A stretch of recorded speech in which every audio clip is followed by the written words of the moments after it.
Hello, and welcome back to the Calm and Connected podcast. I'm your host, Janine Halloran, and today I'd love to share with you some ways for families to connect.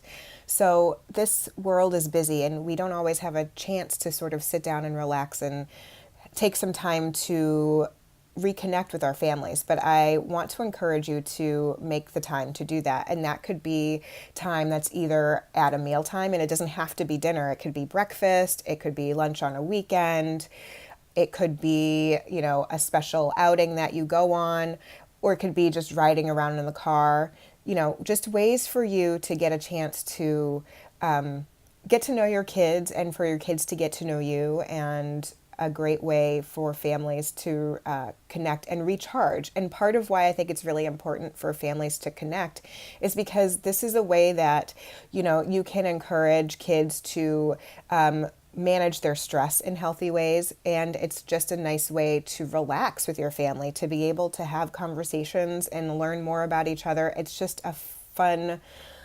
playful way to connect with your kids.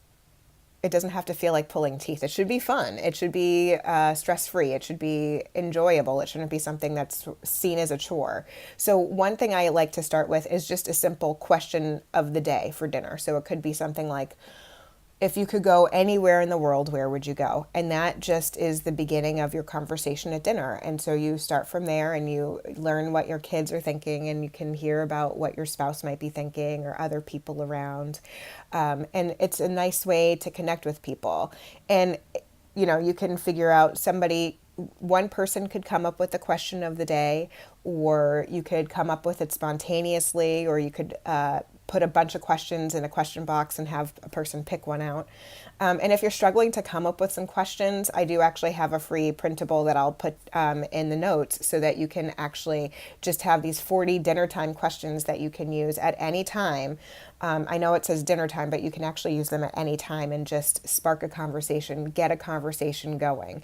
It doesn't have to be big or complicated. It could be, what's your favorite animal and why? And just starting with those sort of getting to know you questions. And it's a really neat way to connect with your family and learn more about your kids.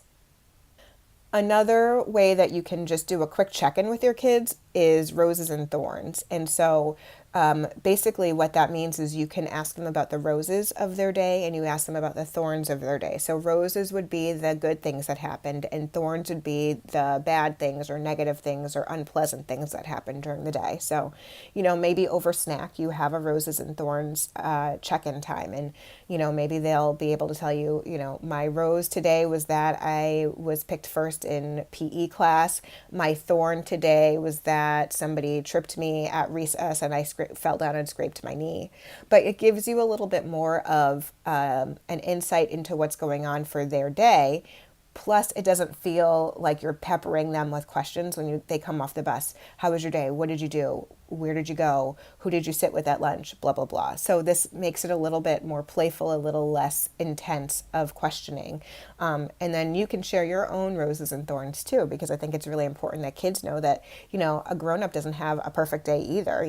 We all have thorns in our day. So to be able to share that and make that feel more normal, to say, I have roses and I have thorns too, is great.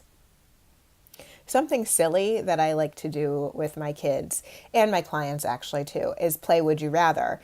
And this gives you information about, this is a great way to practice making decisions actually, but it's also a great way to just be silly and playful. And so actually I was giving talks for PESI last year, and I would actually play Would You Rather with the whole entire audience, which was always fun. And you know what? It made everybody smile. It made everybody laugh. It made them relax. And we got a chance to be a little bit silly, which we always don't get a chance to do. Plus, it was sort of, you could feel the energy in the room sort of release after we had after we had answered the first question and then answering the second and the third. And it was always interesting to hear, I always ask, and tell me why you chose that. Would you rather have an invisible jet or a flying broomstick? That was the third question I always asked. And it was always interesting to see what people's reasoning was behind what they chose. So gas or finding parking or bugs. These are all things that people would bring up as the reasons why they chose one or the other when we were playing Would You Rather. So it's a fun way to connect, and you get a chance to sort of understand the inner workings of somebody too and understand their way of thinking. So I love Would You Rather. So I've also included a link in the notes about to a Would You Rather printable that you can use and you can print out, and just it's a great starting point. But it's also fun to just make up your own Would You Rather questions. For a while there, my son, whenever we would drive around, he would start making up his own Would You Rather questions. So it was always a blast. So I definitely recommend either making up your own, or you could use the ones below as a way to jumpstart.